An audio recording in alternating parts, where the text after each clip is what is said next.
हे बघा, जांबाचे झाड मागे आहे, हिरवेगार, त्याला जांब पण लागले आहे. नमस्कार मित्रमैत्रिणींनो, आजच्या ब्लॉगमध्ये स्वागत आहे. सकाळी मी रव्याचा उपमा तयार केला, त्यानंतर वाटाणे उकडायला ठेवले. तोपर्यंत मी नाश्ता तयार करून घेतला.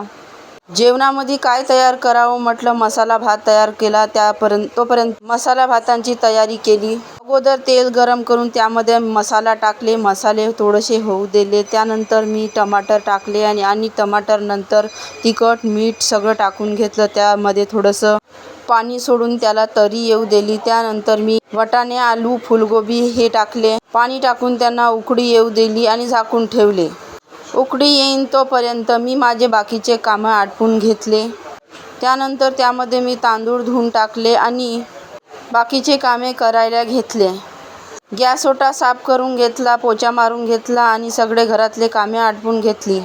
तोपर्यंत मसाला भात तयार झाला आणि त्यानंतर मी कोथिंबीर टाकली. मसाला भात खायला तर एक नंबर झाला होता.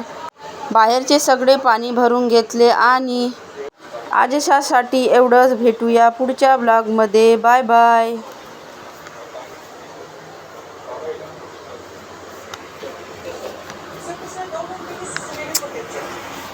जमलंच नाही.